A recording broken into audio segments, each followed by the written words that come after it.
Ya, ini sebenarnya baru mendengar ya kasus ruda paksa yang dialami oleh anak ya. Kemudian anak yang berhadapan dengan hukum sebagai pelaku yang dimana menjadi korban juga seorang anak. Kita tidak pungkiri bahwa anak merupakan satu generasi ya, yang menjadi tolak ukur perkembangan yang juga menjamin daripada perkembangan bagi anak baik psikologis maupun secara mentalitas. Nah, di samping itu dengan perkembangan teknologi pula ini dapat mempengaruhi aspek tingkat berpikir anak untuk berbuat secara statis ya,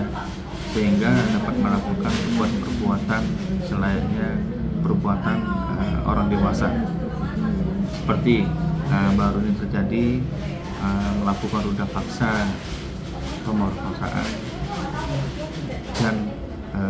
melakukan penganiayaan hingga pembunuhan.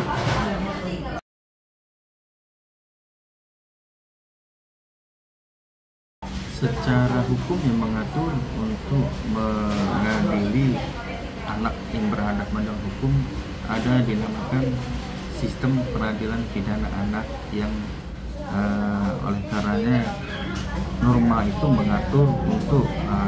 memberikan rasa tingkat pemeriksaan anak ya, agar supaya anak itu dapat tercapainya suatu kepastian ya terhadap tingkat keadilan yang dialami oleh korban, terutama anak, sehingga nantinya melalui norma hukum ya yang diatur oleh Undang-Undang Nomor 11 Tahun 2012 itu ya, untuk melakukan suatu peradilan pidana anak itu ya, itu memiliki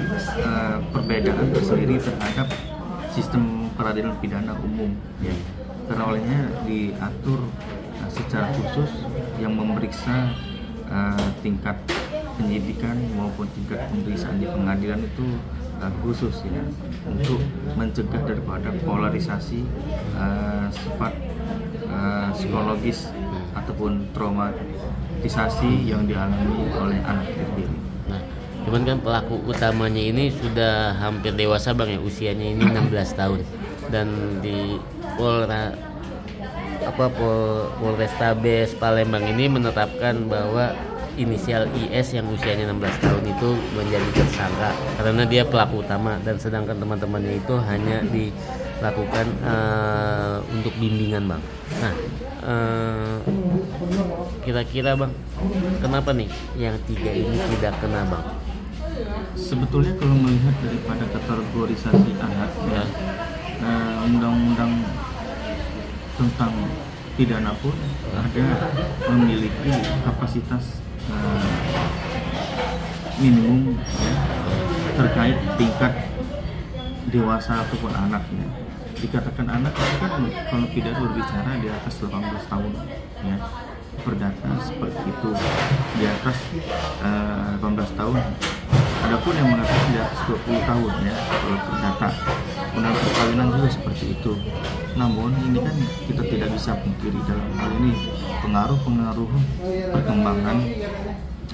tingkat sosial ya, terutama pengaruh dari tingkat teknologi informasi ini ya, ini tidak menutup kemungkinan anak itu cepat untuk melakukan tindakan-tindakan seperti orang dewasa lainnya. Dalam hal ini usia ataupun angka 16 tahun ya, sampai yang rekannya 13 tahun, 14 tahun, 15 tahun itu merupakan subjek hukum ya, karena memang undang-undang sistem peradilan pun itu patut untuk direkonstruksikan bila mana dapat dibutuhkan pertanggungjawaban hukum oleh si pelaku anak, apalagi menyangkut daripada tindak pidana pemerkosaan hingga tindak pidana pembunuhan. Ini kan hal yang satu kesatuan perlu dianalisa ataupun dikaji ya. Ataupun para APH ataupun aparat penegak hukum tentu memiliki cara ya, yang secara diversi untuk memberikan efek jerah agar ke depan tidak menjadi hal yang lumrah ataupun diikuti oleh terutama para kalangan remaja yang mereka sudah menguasai daripada teknologi informasi.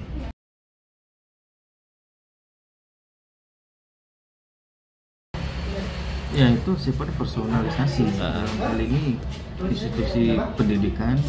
terutama dia memiliki aturan main tersendiri ya. Norma yang hidup di lingkungan pendidikan itu tidak ingin adanya suatu karakteristik seorang pelajar ya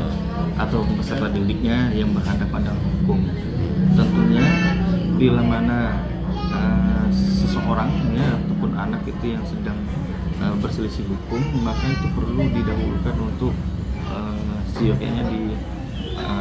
diselesaikan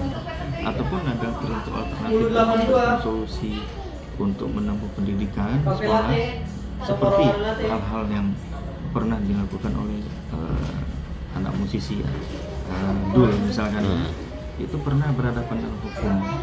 menyelesaikan studi sekolah bisa secara alternatif bila mengunjungi ataupun memberikan solusi alternatif agar supaya bocah itu bisa menempuh pendidikan seperti itu. Tetapi kita kembalikan kepada otoritas institusi pendidikan, terutama sekolah yang memiliki aturan main tersendiri terhadap kondisi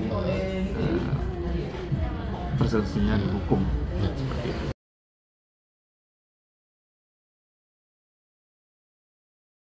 Saya pikir begini, dalam hal ini perlu adanya kontrol ya, suatu penggunaan terutama gadgetnya ataupun teknologi informasi seperti handphone pintar dan sebagainya ya, itu perlu ada pendampingan khusus bagi orang tua ya, terlepas daripada penggunaan tingkat pendidikan ya, yang mengharuskan mengoperasionalkan teknologi informasi itu, tetapi juga perlu adanya kontrol praktis ya, pemahaman agar supaya tidak over ya penggunaan gadget tersebut ya, untuk dipahami oleh anak-anak meluas ya, sehingga tidak menimbulkan kekisruhan terutama bagi orang tua dan anak, untuk